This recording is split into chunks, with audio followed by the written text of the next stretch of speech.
Ok. Bonjour, vous êtes, alors, soit Mathieu Jesuit, mon curriculum de cette session-là, pour security. Alors, ça, c'est la troisième fois que je me fais faire, là, hein, parce que je suis venu trop long, là, mon get ban main point, mon ensure qui m'a dit, pas ça long, là, et que, aussi, je vais copier ma note sur le cahier, parce que, mon Dieu, tout le temps, faut pas trop believe qu'il m'a dit, got soft copy, et que finalement, quand je révisais, je te miss out, ce détail, là. Là, mon fait le minimum possible que les points neufs pour répondre à toutes les questions qui ont relation avec security. OK. Alors, la première affaire, c'est what is a cybersecurity threat? As you know, like before, we used to have thieves.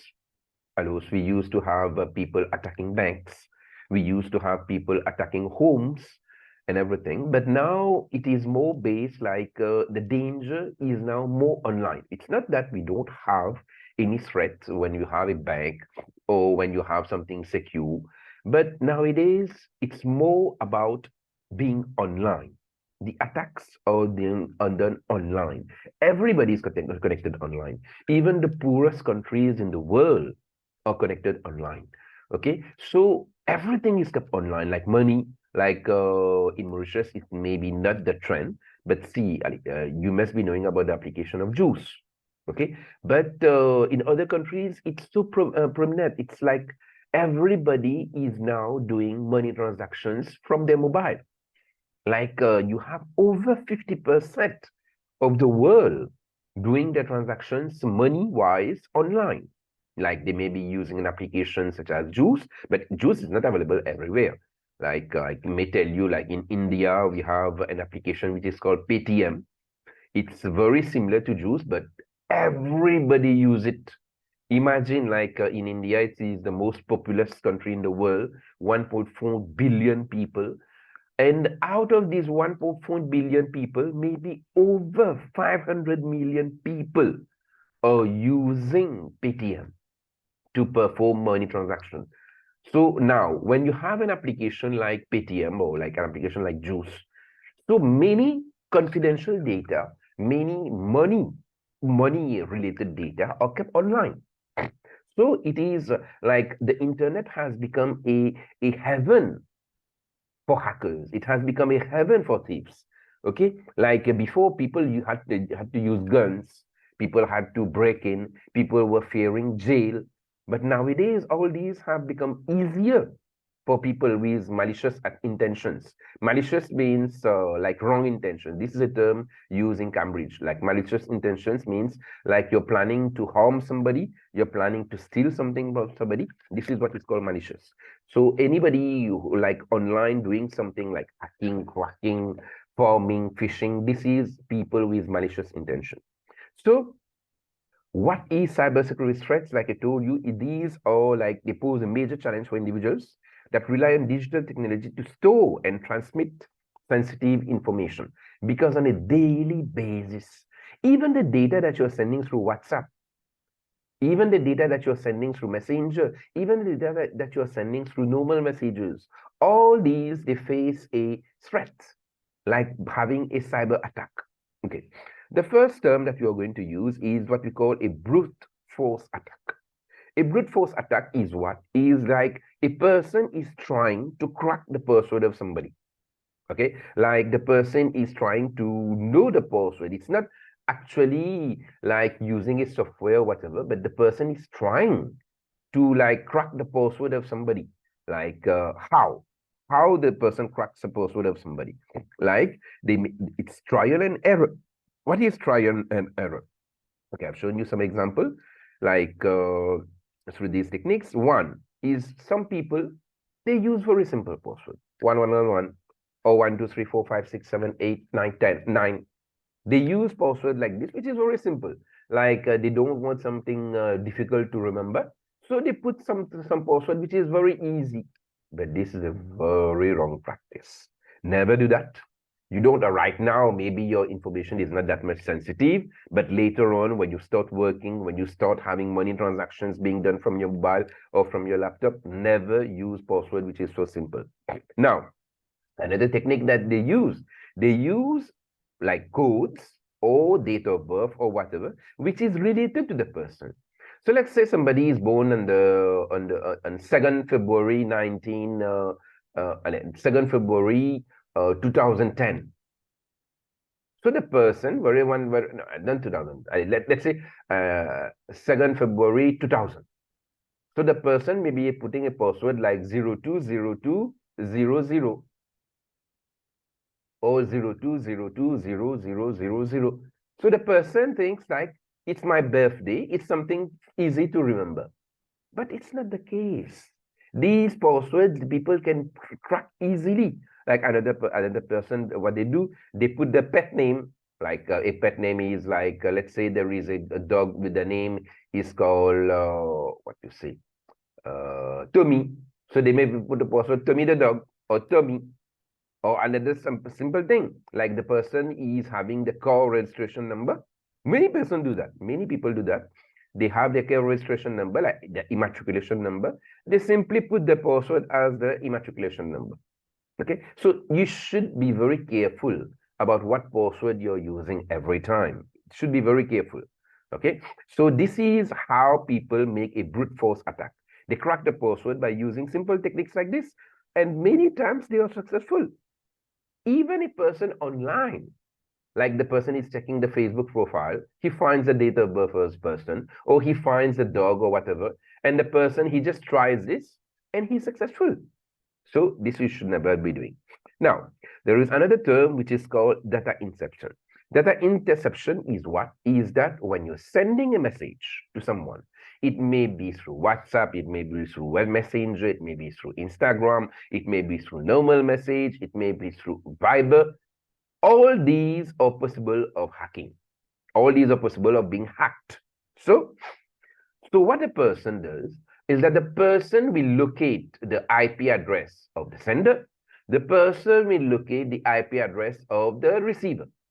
Once the person has done this, the person is able to intercept the message being sent. And the message being sent can be something very sensible, like bank information, like password to an account or whatever. So what the person is doing data interception. Now, the process of doing, like trying to do a data inception, the process is called eavesdropping. Eavesdropping, looking. Okay, so this is the eavesdropping. That means you're looking on a communication between two persons, and then you're trying to intercept the data that is being transmitted. So like you can see, the main aim is to intercept and steal sensible information such as password, credit cards, something like hi, hello, this is okay. But when you're sending information like credit card number, personal data, the address or whatever, the people can steal and then make wrong use of it. Okay, so this is called data inception, and don't forget, this is a term that you should be knowing. It's about eavesdropping. Eavesdropping is watching on the communication channel between them. Now, the next one is what we call the distributed DOS. Distributed DOS is distributed denial of service attack. So what is this? This is something, there are two types. One is, it is voluntarily. Voluntary is that, let's say somebody, I take an example of Facebook. Facebook, those who are on Facebook, you know that there is a limit on the number of people that you can forward the same data. Let's say you have something like, you have something about an ads or whatever. You want to share it to 25 people. It's okay. But now you want to share it to 50 people. Facebook will not agree on that. It will tell you to stop. Now you continue. What will happen? It may block you. It will not block you like completely block from Facebook. It will restrict your access to Facebook. Another thing, like let's say you have posted something which is unethical. What I mean by unethical, something like racist, something like it can cause some damage to society. It can, you have said something like you have bullied something. Facebook has given you a warning that you should not be doing that. You keep on doing that. Another thing, you have sent friend requests to over 100 people. Out of the 100 people, only like 10 accepted. And now Facebook told you, like, stop sending friend requests, but you keep on sending friend requests. So what will happen? Facebook will perform a denial of service to you. Denial of service means it will restrict your access to the network. The same happens for Instagram. The same happens to Twitter. Like you have a limit. You have a limit on something that you can do. Because why? We have so many bots online. You have so many bots online. Bots means like software robots. You have so many bots online which will actually, these bots, they'll try to send all type of information to every person. You know, the main aim, how people makes money online. People makes money online through ads. Git kuma alam mo na example. Git kuma kasi bigit MBC biasa bigit ban you know Chinese no, not Chinese, Indian channels. Can you see how many ads ZTV, Z Network Star Plus? How many ads we have on these networks, on these channels? Why? Because these companies are paying the TV channel so that they can display the ads. So the TV channel wants to make money. That's why they give a big preference to the ads, because that's how they are making money. When you are paying, maybe you're paying for subscription. Okay, they don't make that much money out of subscription. They make money out of ads. Like, let's say you want an ad to appear on the MBC channel. The company has to pay MBC and then display the ads. Okay, so now online, how they make money? Same. It's the same logic. It's the same strategy. What happens is that ads appear. The moment that you look at these ads, those people who has posted these ads, they will start making money because they pay, like the company pay these people when you are viewing the ads. So that's why you get so many ads on Facebook. That's why you find that on website there are so many ads. So this is what happens. This is how people make money. And what happened is that instead of them doing it manually every time, they make bots, they make programs. These programs, they will do it automatically to millions of people. And then these bots, they make money they make money for you, like if you are the creator of the bot. Okay, so what happens? That's why, like I told you, social network will impose a denial of service on you when you're exaggerating, like sending friend requests, sending messages, or like posting something which is not appropriate. Okay, so this is what the reason why there is a denial of service. Now, this is, I'm talking about denial of service. Now we have denial of service attack. What is denial of service attack? This happens like when a person online intentionally attacks your account and block your access to the network. Okay, it prevents you, like you can see here, it prevents you from accessing part of a network, notably an internet server. Okay, so this is normally like temporary, like, but if a person keeps on doing it, like it insists on doing it, then it may become permanent. But normally this is temporary. Okay, so what can be prevented? Like the person may not be able to access their email. The person may not be able to access a website. The person may not be even access like online banking. All these is possible. Okay, all these is possible, and it may happen. Okay, now, so what is happening here is that, like you can see, what happens is that multiple computers are used as bots. Okay, so what happens is that it may be a person, it may be a bot also, which is doing that denial service to you. Okay, so what we call that, it's called flooding a server. Flooding a server means like you have many bots accessing the server and trying to do these denial of service attacks. Okay, so what will happen? It may cause a crash to a server. Okay, so as you can see, so let's say the attack is towards one person. The person may be prevented from accessing the email, website, or service online. Now, let's say a denial service is done to a website. So these attacks, they may cause a complete website crash. This is possible. Okay, so this is another threat on internet. Now we have the famous hacking. It is the number one computer crime in the world. It is the number one computer threat in the world. As we know, the hacking is what? Is the act of gaining illegal access to a computer system. Okay? So, one thing you should understand, let's say a computer system right now is there. You have a computer in the lab. You find a document which does not belong to you. It is open. It is public as if you enter this document and you find some things. This is not hacking. Like something which is public, like let's say you have gone to Instagram of a person, you have seen the pictures, you have saved the pictures. This is not hacking. If the person has made this information public, like the computer or system public, this is not hacking. Hacking is that you access the account of the person. You access a computer which has a password. You access a computer which is not allowed to you for accessing. Like accessing, like let's say a teacher is there, the laptop is there in the computer, the teacher goes to the toilet, and there is no password in the laptop, and you go to the computer teacher table, you access the data, you go to the files, you try to access the person and paper. This is hacking.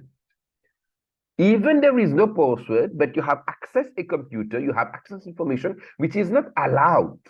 This is called hacking. Okay, like another thing, like the eavesdropping, like I told you, the eavesdropping, like the data interception. This is also called hacking. Like you can see, okay, there is so many, you know about hacking. Okay, all this. Now, what are the damages of hacking? As you can see here in the left, this can lead to identity theft. Like so many people's the accounts are hacked, and so many people accounts are hacked, and then they post nonsense stuff, like intimate pictures, like nonsense stuff, like ads they can post. Not only that, another effect of hacking is that you can maybe having information which is deleted, very important information which is deleted.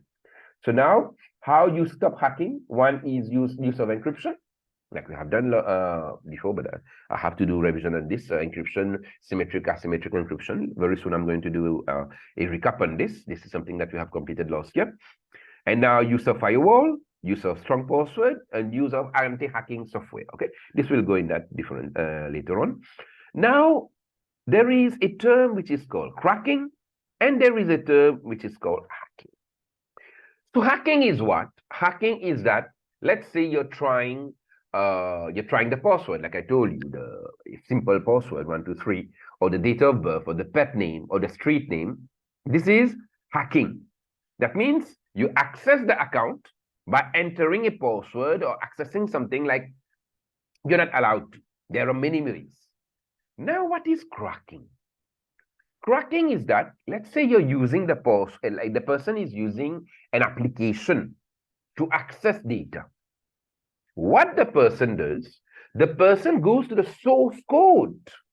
Source code means whatever application that you do use an password, there must be programs behind it. The password, the program is like verifying the program. Let me show you something. Wait. Should understand well the difference between hacking and cracking. Okay, let me show you this. Let's say the person is writing something like in Visual Basic. So like the code is like this.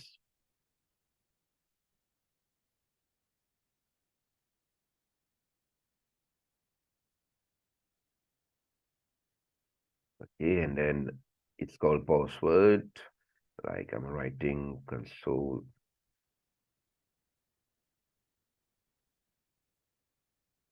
Now there will be code. Let's say the password is like I told you the other time, 02020000.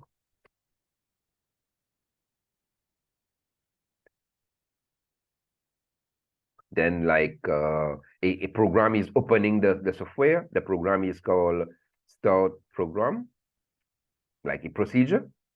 Else, then console.writeline.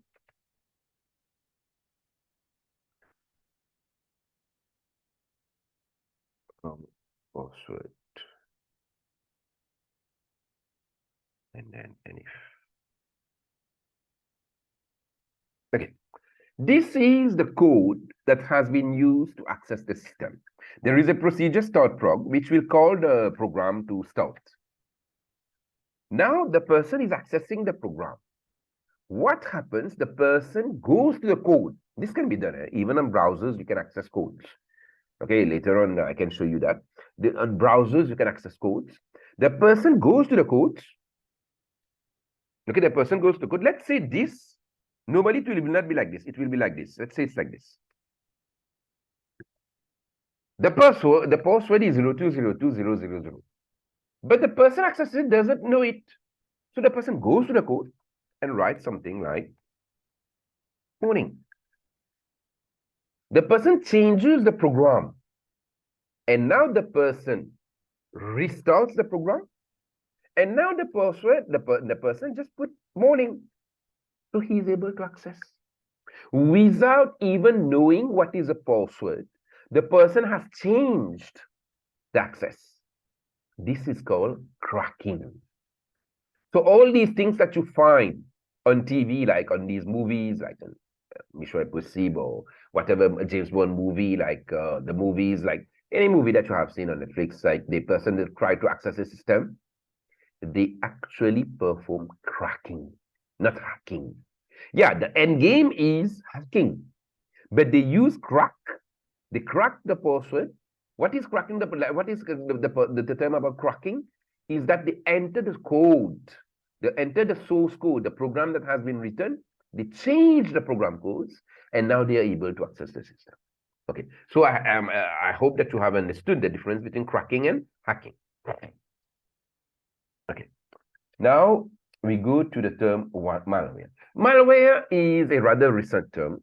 Before we use only the term virus. A virus is a malware. A malware is what? Is a malicious software, like I told you. This is a term that's used by Cambridge, designed to harm and gain unauthorized access to a system or network. So the moment a program has wrong intention, it is considered a malware. Now you will tell me, is malware a virus? Not necessarily. Understand well the difference. A virus is what? A virus will, like I told you here, I gave you the definition, is a malware, is a program with wrong intention, which will replicate itself. That means a virus will keep on multiplying. A virus will multiply. That means the intention is that the moment that you connect a pen drive which has a virus, it will copy itself on the computer. The moment you access a website which has a virus, it will copy itself in the computer. The moment you connect to a computer which is infected with virus, it will copy itself to the other computers.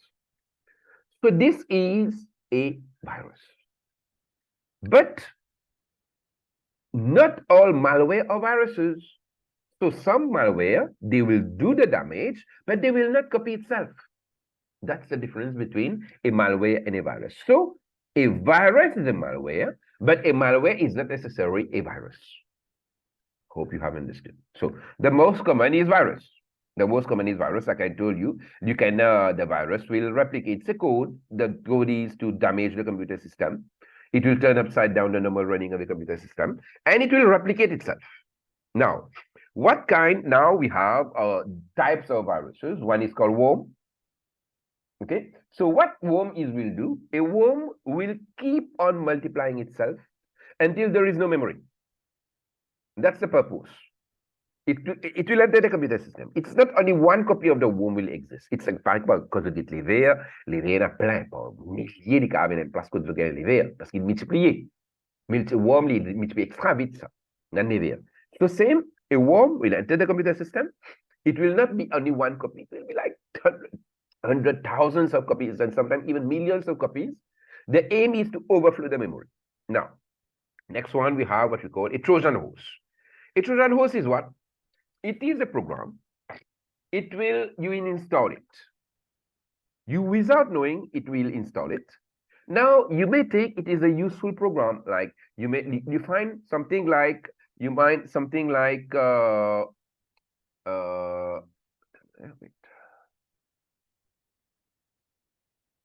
Okay, you find something like, how do you say that? My new documents. Okay, my new documents. So what will happen? Wait.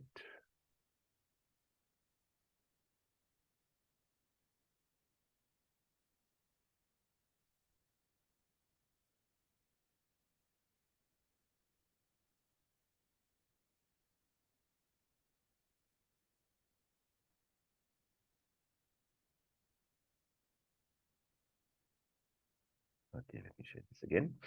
So you find something on your screen, my new documents, or you find something like virus defender. You find something which seems to be an important program, but actually it is damaging your computer system.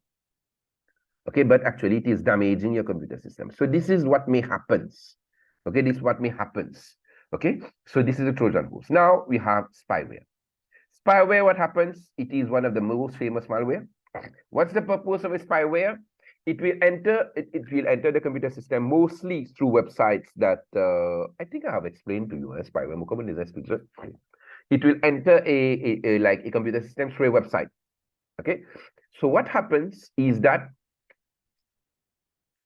it will verify, it will check the pattern that you're typing. Okay, I'm still I'll explain it again. Let's say I'm going on this. Like, let's say a person is typing, like you have username and password. Let's say a person enters, the person inputs, okay, let's say Ottawa 78, Sunset, 27. The password is good boy 30. Every time the person will enter the system, the person will type Ottawa 77, good boy 30. So that's a trend. That's a trend. What I mean is that just after Ottawa 77, the person will enter good boy 30. So the spyware locates that. The spyware detects that. The spyware will see the pattern. So let's say the person has done this like 3 times a day or 7 times a week or like 20 times a week. The spyware will detect it as a possible username and password. What will happen? The spyware enters the computer. It's very small, and the program is very small. It may be around 10 KB and everything. It will locate this. It will create a notepad file like this, like I told you, a notepad file. Like all the possible username and password, it will locate that. Okay. After locating that, what will happen? It will send this file to the creator of the spyware. Now the spyware will go on Gmail account, on Facebook account, on internet banking account. The person will try to hack the account of the person. This is the aim of the spyware. So spyware, it monitors the keyboard entry. It does not see whatever you're doing on screen. It will see the pattern that you're inputting in the keyboard. Okay, like on the keyboard, through the keyboard rather.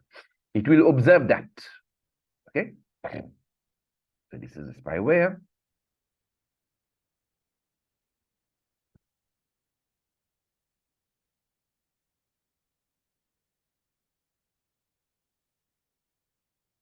Okay. Now you have a new type which is called adware. Adware is what? It's a software. You must have faced it, especially when you go to those websites having pirated movies online. Adware, what will happen is that it will keep on displaying ads. Lots of ads, hundreds of ads. Myself, in a book about city, imagine in a good one software can get film. What will happen? The ads will keep on showing and everything. Okay. And what will happen the moment I view these ads, those people will keep on making money, but it's very annoying. It's very annoying actually what happens. Okay. So this is an adware. It's the type of software that displays unwanted advertisement on the computer without the user's consent. And now sometimes, like it is telling you your computer is infected with virus. And what you do, you click on install. And what will happen, it will install the adware. And now every time the ads will keep on being displayed and everything, it will keep on displaying endlessly. Okay, so this is what we call an ad. Now, Now we have something which is new, rather new. It's like 5 years time. This is new. This is ransomware. Ransomware, it has happened to me once. Okay, like 3 years back. What has happened? Let's say I have logged in into a website. The person has been able to access my account. And now what happened? The person encrypts my file on my computer, like on my account. And now it encrypts it in a way that I'm not able to read it at all. So what will happen? It will send me a message. It may be like on a messenger service on Facebook, it happens. Or it may be like on mail. It will tell you like it will try to encrypt the most sensible data, the most important data of you, like banking information or whatever it is. Now, for you to be able to decrypt the data, you should pay that person money. It may be huge. $5,000, $10,000, $5,000, ça veut dire presque 30 000 roupies. Pas 30 000, 27 000 par là. Okay, you have to pay that. Okay, non, ça veut dire 270 000. Pas 27 000, 270 000 les carabines pour payer. Les carabines, it's very, very expensive things. It's very, very expensive things. Okay, so this is what happens. You should be very careful. Like when you enter, like when you cannot be creating accounts everywhere. When you find a website is not trustworthy, don't just create websites like this. Don't just access and create accounts on these websites. You should be very careful. Now, this is another malware. Now, these are the malware that we have. Okay. Now we have the term which is called phishing. Okay, phishing, like you know here, it is his. We have removed the F. We have put PH. So what has happened? It is the same concept as phishing. Phishing fish. Okay. Phishing means here. Phishing here means you are actually fishing for people. Dumb people. Lately, les derniers mois, on a crié avec un élève, son parent s'est contacté moi, mais finalement, les enfants l'appellent contre d'abord fait phishing. Qui est arrivé? They contact you. They tell you you have won the lottery. They tell you that they have so much money they don't know what to do. They contact you. They tell you like they want to access. Like you're about to receive $10,000. Now what happens? They give it you a try. They ask you for your account number, and then you get, like, let's say you get $20. And now they tell you you're not able to send the big money, so give them your PIN code and your internet banking details so that you will be able to, they will be able to transfer the money. This is how they fool people. Par exemple, quand je prends and rod the fish. And fish rod plutôt. Je pas avec l'hameçon. Poisson pas autant bête que moi, qui mange l'hameçon. Je mets un petit bout de pain, un petit bout de levure, un petit bout de bait. Je donne un bait, là dit le poisson là, maille l'hameçon là. Same. So the person doing the fishing, they send you a bait. A bait is that it may fool you that you have won money. It may fool you that they send you the small $20. And then the moment they access your account, they steal everything. These are very, very, very serious. Okay, it happens mainly in Africa. Even it happens in Africa. Okay, people access that in South Africa only, like people steal your money and everything. This happens on a daily basis. Okay, so like you can see, it sends out legitimate looking email. As soon as the person receives and click on the link, the person is sent to a fake bogus website. The website collects your personal information and then hacks your account, steal your money. Okay, so how do we prevent that? You have ISP filter, ISP like Mauritius Telecom filter, and you should always be careful about which email you're opening. Now, it's not only through email. Right? It can be like Messenger on WhatsApp. It can be Messenger like Facebook.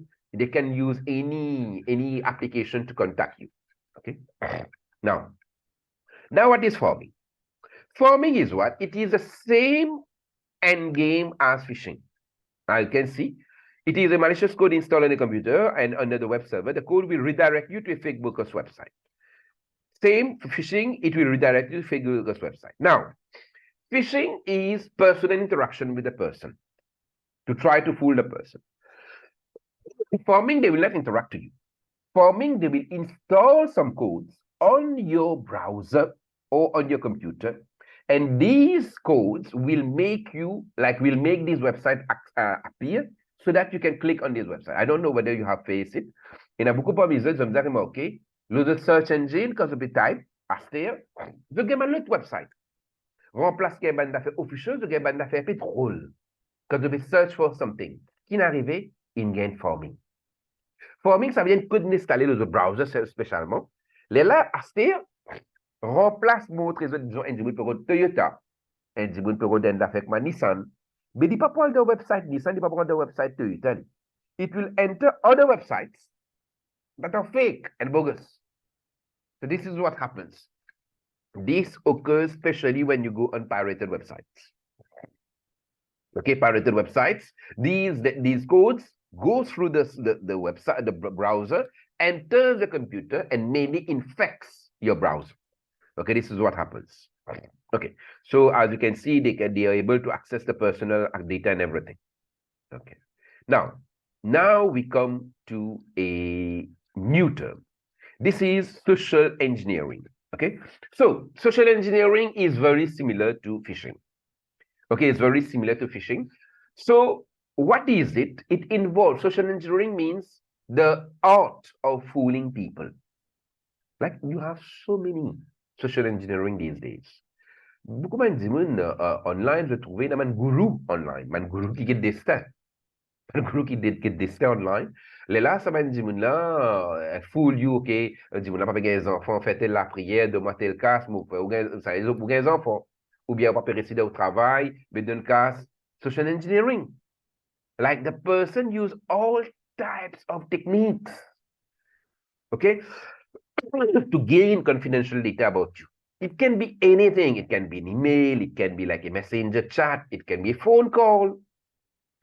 When you get phone call from countries that you don't even know, people will try to fool you. Okay, so how they will try to be very sensitive. They will try to be very like people in need, people like genuine people. They will fool you. Okay, they will fool you. Okay, they may also blackmail you. Like you say, a ransomware. Ransomware, it's a software doing it, but right now it may be a person doing it. Okay, so as you can see, like this is what is called baiting. Okay, it is a social engineering, like it will involve enticing the victim with a desirable item or promise to extract sensitive information or gain access to a system. Like somebody contacts you, you want to hack an account, so pay me something money. I'll hack this account for you. What will happen? Instead of hacking that account that you want to hack, it will hack your account. This is a bait. Okay.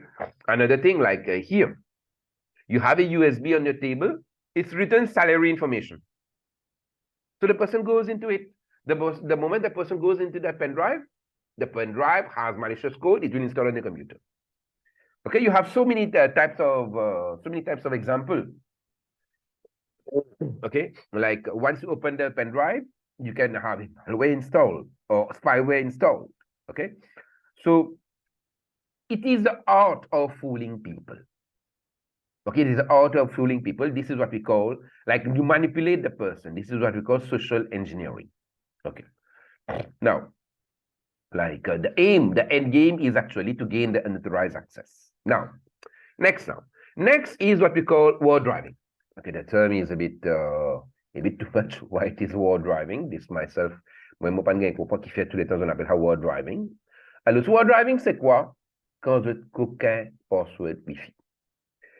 You know, l'IN d'affaires, moi, je vous comprendre. Beaucoup de monde donnent password Wi-Fi. Donc, à d'une famille, donc à d'un voisin. It's not a good practice. It's not a safe practice. You never know, especially when you're giving your password to somebody who is an IT professional. But even not IT professional, you don't know the intention of the person. The moment somebody has the password to your Wi-Fi, the person can access your router times with what mighty. Now the person is accessing the website router. What may happen is that the person may even access your personal data on your computer system. So, not only that, let's say, je donne un exemple. Let's say, moi, je donne mon voisin, et je donne mon voisin pour son défi. Il rentre sur Facebook account, ou bien il rentre dans n'importe quel account. Il poste something nonsense about a minister or something racist. When the police will try to locate that person, the police will not locate the neighbor. The police will locate me because it's my router, it's my Wi-Fi box. This is what happens. So you should always be very careful about who you're giving the password. Okay, member, family, like brother, sister, and everything, even this. Like if you're not in good terms, this may happen also. Okay, you should be very careful about whom you're giving the password. Okay, so what will happen? They may steal your data. Not only that, they may also download very heavy files. And then your internet connection will go slow. Okay, and now the person may hack into your account also in your computer. So how to prevent this? You have something which is called WEP, Wired Equivalent Privacy Encryption. This is what happens is that you can enable that when you go to the admin application for your Wi-Fi box. What will happen is that when a person is connecting to your Wi-Fi box, you can enable it. If in case, dans le cas où tu as un téléphone maïti, j'explique comment faire. The moment that you enable this option, whenever a new person is accessing the password, is accessing the Wi-Fi box, what will happen?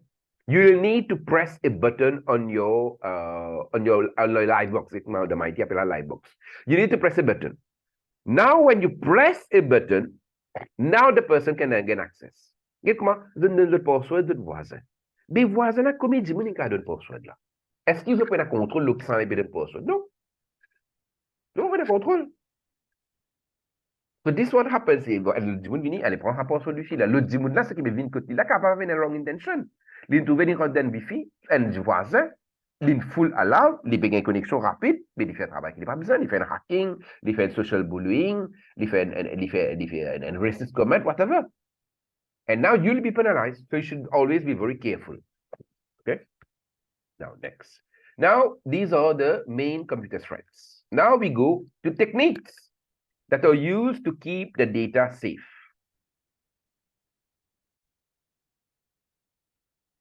Okay, so the first method is that we make use of what we call the firewall. Firewall, it's either a software or it's a hardware. So firewall is what? The main purpose is that it will monitor. It will be like imagine gateman. Imagine gateman, imagine la porte. Okay?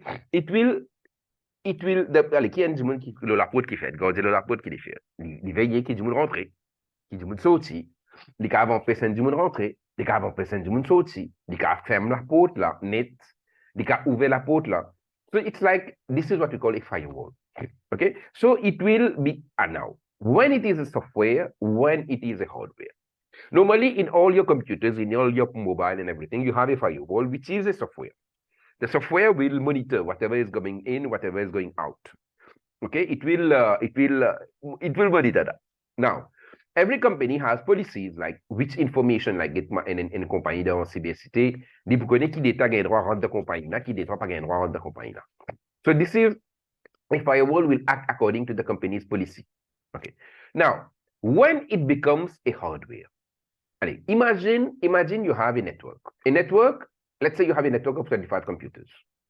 Each computer has a firewall. Definitely, when you have your Windows, you have a firewall. Even in Mac, it has a firewall. Now, the moment that you're connected to a local area network, what happens? Every data, all the computers, they're sharing data with each other. So when a virus goes in one computer in a network, all the computers are infected. When you have something which is accessible on one computer, all the computers will access this data. So let's say you have a single computer. This is okay. It's not connecting to a local, it's not connected to a local area network. So the moment that you're infected only your computer. But the moment that you're connected to a local area network, all the computers on that network will be infected. Like all the computers may be hacked also. So if in case it is a local network, then the firewall becomes a computer itself. There will be a main computer, which will be the entry to the network, like to the internet. So whatever, like we have, let's say computer number one is the firewall. Computer number one is the firewall. What will happen is that all the data coming from the internet will go through computer one, and all the data going into the internet will go through computer one itself. So the computer one will monitor all the entry and the going and the exit on the network itself. So the computer itself becomes a firewall. That's when it is the hardware. Because it doesn't make sense that all the computers in the network will have a firewall, it will protect them. No, because a network, you need to disable the firewall. Why you need to disable the firewall? Because you need to share data. But now we are having firewall, it will not allow you to share the data. That's the issue. Okay. Now, I don't think I have mentioned it here. No, when the computer, when you have a computer which is acting like a firewall, we also call that a gateway. When you have a software on your computer firewall, okay. But when you have in a network a computer which is acting like a firewall, it is called a gateway. Okay. Let me just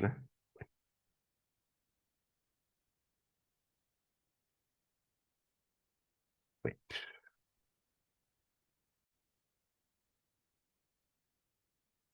Okay, so as you can see, it is essentially the barrier that sits between a private internet network and the public internet. Okay, so like I told you, in this case, when it is a private network, it will be hardware. But when it is your computer or your mobile, it will be a software, it will be a program installed. Now, what are the main tasks of the firewall? Like it will have what we call a threat defense. Threat defense is what? It will try to locate all the things that may be a threat to your computer system. That's why it is like the term, it will defend you against the threats outside. Not only that, a firewall will also perform logging and audit function. Like whoever has login in that system, it will keep a log. Like even in ATMs, even in ATM you have. An ATM will have a list of all the person who has used their cards. It will log in. Like a person has entered a computer system in a network, in a company, they will log in. All these, they will log in, whoever has entered. Now, it will do traffic filtering. Like you have a private network or you're using your computer. You should know whatever is entering, like a person in your company cannot access like adult websites or whatever it is. The person cannot watch movies on pirated websites in your company. When the person will try to do that, they will prevent it. That means it will filter the traffic. Now, it may also like block, like I told you, it may control, like will prevent you to access some websites. Okay. Now, also what you can do is that when you have a firewall, like let's say somebody wants to access the company like at home. When you have the firewall installed on the server, your manager may allow you to access the company's network through remote, like even like let's say the person can give you a special password to start working from home. This can be done. Now you have what is called a proxy server. Okay, a proxy server is kind of similar to a firewall, but it is not a firewall. First, we need to know what is a server. A server is a computer. A server, it is a computer. A server is not a machine. A server is a computer. Okay? So what happens? Let's say, allez, je connais the collège Maurice. You cannot access directly the internet that is given. You should access the internet through a proxy server. So what happens is that it will, let's say, you're accessing like, see here. You know, like in school, we are not allowed to use YouTube. We are not allowed to use Facebook in the school websites, like in the school network that we have. So what happens is that Maurice in our Phoenix with an epoxy server, Ministry of Education. It has, like, see here, this is a school PC. The PC will not access internet directly. The PC will access the internet through the proxy server. The proxy server is a computer which is found in IVTB Phoenix, Ministry of Education. So we are not accessing directly the internet. We are accessing the internet through a computer, which is a main computer, which is a mainframe computer, a supercomputer, no, not supercomputer, like a mainframe computer, a mini computer. And then through this proxy server, you'll access the internet. So whatever you're doing on your network in the school PC, they will know, the proxy server will know. So it has control, it has complete control. This is how Facebook is blocked. Instagram is blocked. Okay, there are ways to crack it, okay, but still, it is blocked. YouTube is blocked. Like entertainment websites are blocked. Okay, so one thing, but proxy server was not created actually for this. Proxy server, the intention initially was to speed up website. Allez, je vous donne un exemple. Get commandé dans Microsoft.com. You have Microsoft.com. Dans Maurice, il est vraiment rapide. Mais la maison, non. If you try to access Microsoft.com at home, you'll find it will be like a normal website. It may be slow, whatever. But if you access Microsoft.com through the ministry's computer, you'll find it will be super fast. Why? Because in the proxy server at the Ministry of Education, they have kept a copy of the whole Microsoft website. Okay, they have kept a copy of the whole Microsoft website. Now, when you're accessing Microsoft, you're not accessing Microsoft directly on the internet. You are accessing Microsoft through the proxy server, which is storing the Microsoft website on its cache. As we know, cache memory, cache, C-A-C-H-E, C-A-C-H-E. Cache is false memory. So it is storing the Microsoft website on its cache memory. So that's why when you're accessing the Microsoft website on the proxy server, it is very quick. That was the first intention of proxy server. But actually now they started using it for like control access because they found that they can block access to website and everything. Okay, I can see, okay, it passes the data between the users and the internet and everything, like I told you. So what are the purpose? Like you can filter the traffic, like the firewall. You can keep the network more private, like you have control, complete control of whatever the person is accessing. And you can also speed up access to resources through the use of cache. Like I told you, that Microsoft website. Okay. Now another method to counter cyber threats is the two-step verification. Okay, two-step verification, you should know it. Maybe you don't know it's called two-step verification. We also call it 2SV. Okay, what has happened is that you use it to authenticate. Let me go for authentication first. Let me go for authenticate first. Authentication means how the person is able, like you're creating an account, you're accessing something like Juice or whatever.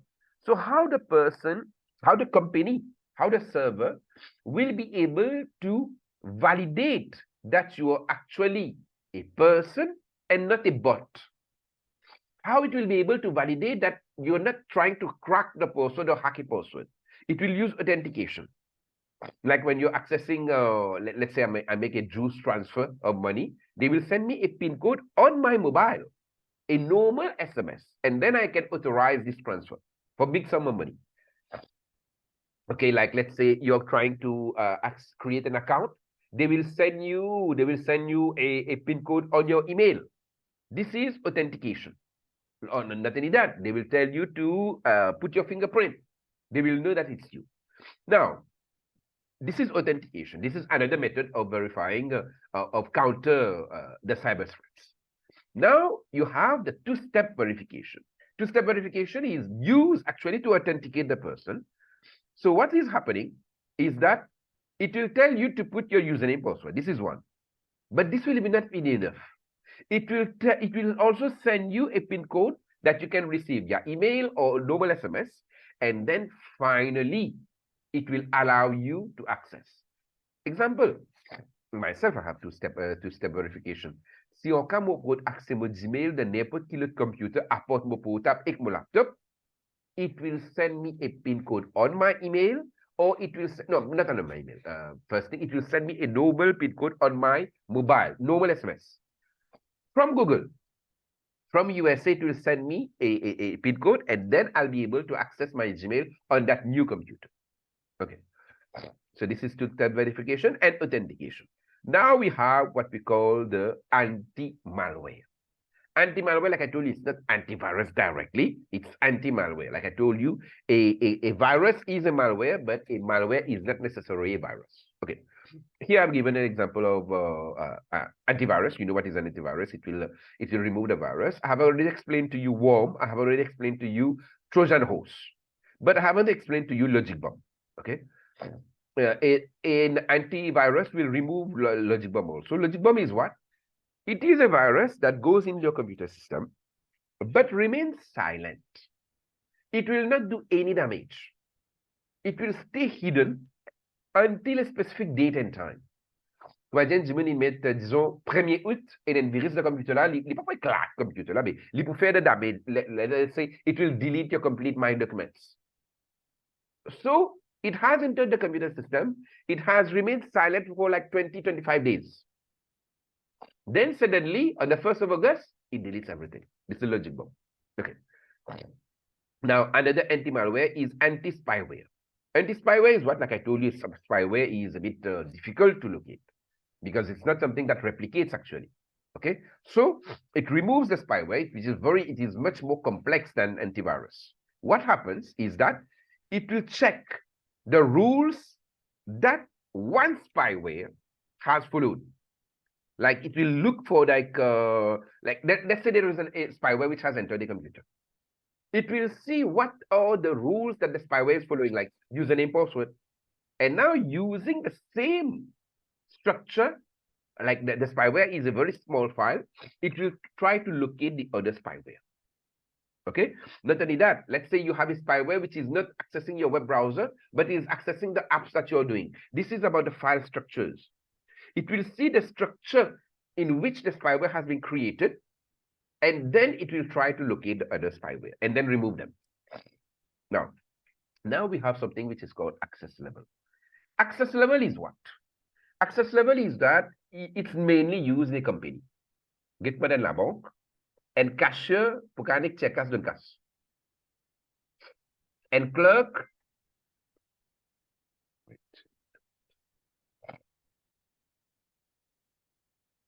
okay, it will try to, let's say in the bank, get my cashier, on va dire ça, les cartes check-cash, ça veut dire débit crédit, c'est ce que fait account prenez.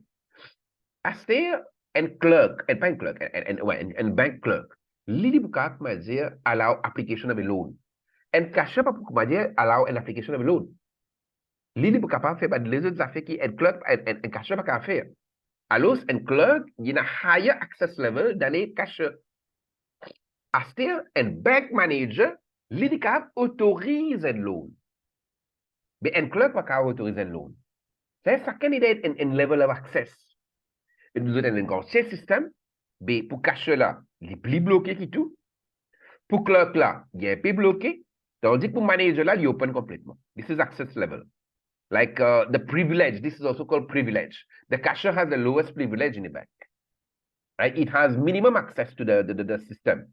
The clerk has a higher privilege, and the bank has higher privilege. Now, let's say we have a database. Database, we have done this chapter. Alors, allez, les pas nécessaire get dans la banque, il y a plusieurs des autres compagnies. In a database, you have several levels of access. Okay, you can even do that in SQL, but this you learn in HSC. HSC also you not learn it. Mostly university you learn about the access level in a database. One is read only. You can only read the data, nothing else. One is select, like you can select part of the data, like you have used SQL. You can only select, like some people can only select but cannot update, cannot delete or whatever. Some people are allowed to update Get my clerk, you have update and nothing. Another person can insert. Another person can delete also. Alors, quand je mets ça trois là, il paraît non. Et n'a pas une dimun, get-moi besoin un cacheur d'or, un cacheur de supermarché. Il est capable de read only, il est capable de select. Il est capable d'update aussi. Update, c'est que je dis, il est capable d'update stock. Mais est-ce qu'il est capable d'insert un nouveau article? Non. Est-ce qu'il est capable de delete un article? Non. Vous avez compris? Vous avez compris. Ça veut dire, this is how even a supermarket has a different level of access. Now we have the access level in a social network. Okay, this is then the syllabus. Like you are having public access. That means like how much of the social network is allowed to a person. All depends on the person username and password. If you're a normal person, like the data, how much data is allowed? You have public access. Public access is something like everybody is allowed. Now you have friend access, like in the Facebook. You are, like there is something which is public, so everybody's access. You can access it. Like everybody can see your friends also, if you in case you put it public. And now you have it's an option that you can put friends. That only your friends will be able to view your post. Only your friends will be able to view your friends. Only your friends will be able to view your email. Only your friends will be able to view your date of birth. Okay? But public will not be able to do that. Now you have custom. Custom is that you choose. You choose whoever wants to view it. Like you have status on WhatsApp. Status on WhatsApp also like this. You can put something public, like everybody can access it. Everybody can see it. You can put friends only. And you can also put custom. Like only some people will be able to view the status, not everybody. Okay? And now you have data owner. Get the Facebook ban. In a manufacturing, only me. Only me, so only me can access this data. The others will not be able. Now another one is that another technique to prevent cyber threat is that there is a password. Ok, password, moi je connais, on joue les PV outdated un peu, mais toujours, c'est que je vous ai connu tout à l'heure, and password should always be a strong password. What is a strong password? And strong password, dites-moi de trouver là. Je demande step là. Les besoins en capital letter. Les besoins en au moins un numéro. Les besoins en un special symbol, dites-moi hash, dollar, n, astérix, les besoins n, underscore, ça veut dire hyphen, tout ça là. Get comment un special and strong password, get là. This is strong password. Methodic and very weak password, good lines, qui pas bon du tout. So whenever you're using a password, you should use something which is strong. Never use, qu'est-ce dire, après je prends l'importance. Là, actuellement, je vais trouver l'importance. Mais après, quand je deal avec money, tout cela, je trouve l'importance. When your password should be something like this. It is a bit difficult to remember, but this is the best way to put a password. Now, another method is the use of biometrics. All of you know what is biometrics. Fingerprint, retina scan, li get zot lige, so iris, li get li scan zot lige pour li cap allow access. This is not available on all mobiles. Some has it, like Note has it. Mo pa konen iPhone, mo pa konen Sinali, the Note, Samsung Note inali. Face recognition, which is good on iPhone, but not good on Samsung mobile. Okay, like the recognized face recognition and voice recognition. This is normally available everywhere. Voice recognition, c'est pas cause de cause avec Google. Hein. Ça c'est speech recognition. Speech recognition, anybody can talk to Google. But voice recognition, c'est il get juste de la voix. Ça veut dire il reconnaît de la voix avant, là il dit il n'est qu'avec eux. Okay. Now the last part, we come to what we call SSL. SSL c'est quoi? Il Secure Socket Layer. Comment je connais un website et un SSL? Alors, wait.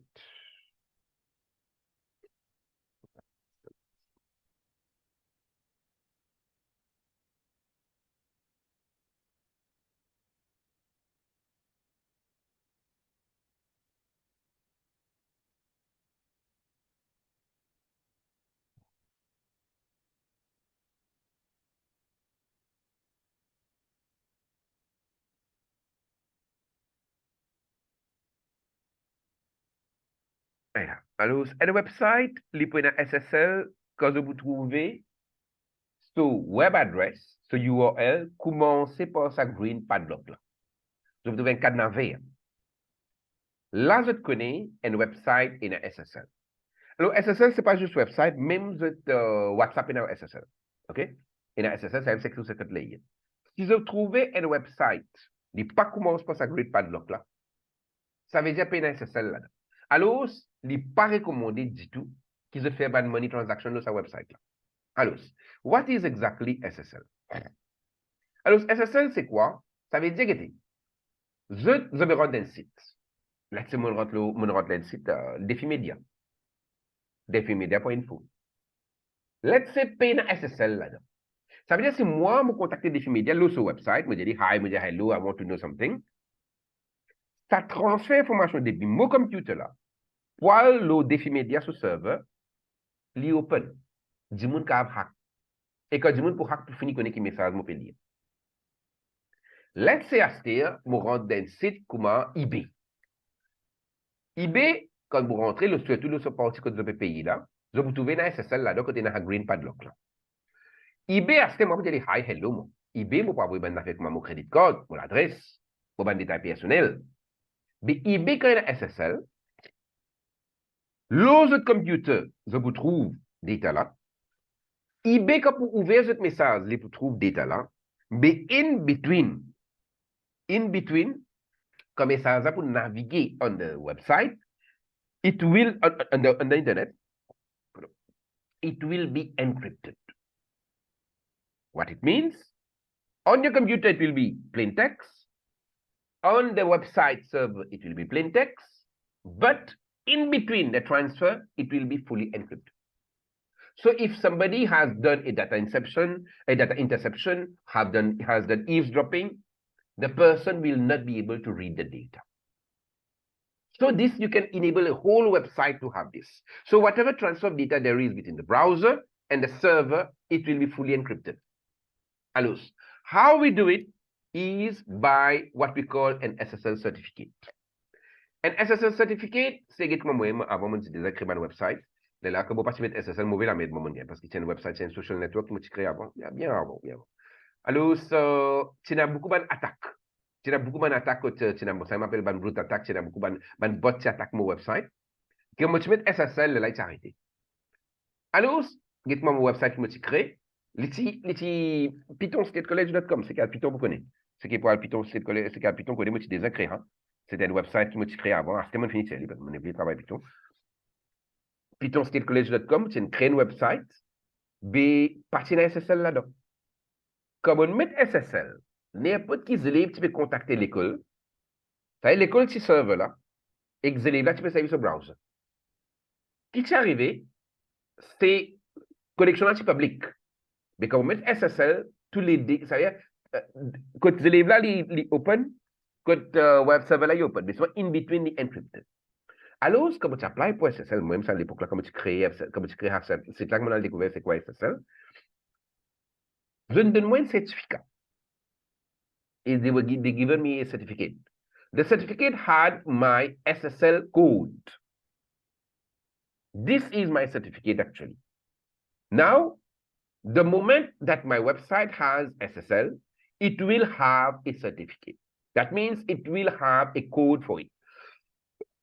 Now, what happens when the moment that it validates the SSL certificate, then only you can contact. Je vais donner l'exemple. Disons, dis-moi, tu peux rentrer dans le site pythonskatecollege.com à l'époque. Web browser, là, disons, tu peux servir Google Chrome. Google Chrome, il peut contacter le serveur là. Il connaît SSL, il trouve un green padlock là-dedans. Il peut contacter le serveur là, il peut dire, donne to SSL certificate.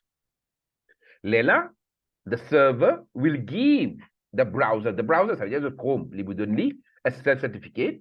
Là, the browser will see that it is a valid SSL certificate.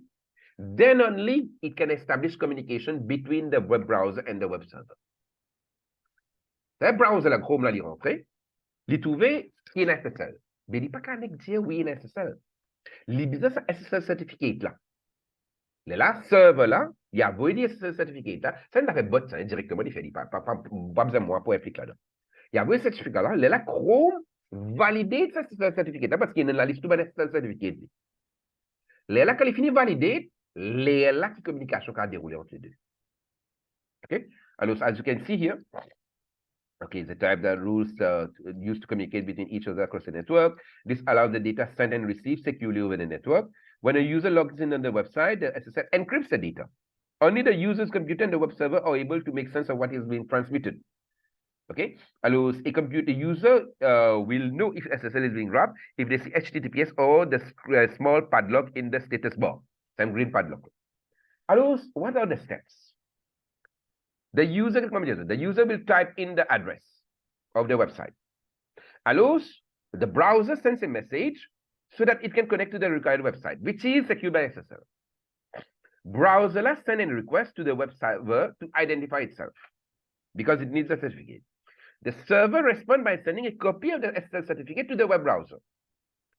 Browser authenticates this is the certificate, and then it sends that it's okay. Now the communication can start because the certificate is valid. Finally, quand il finit faire, the two-way encryption starts. Tous les deux côtés, encrypted data transfer. Okay.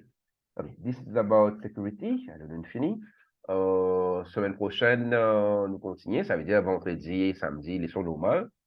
OK, vous êtes... Allez, bonne rentrée.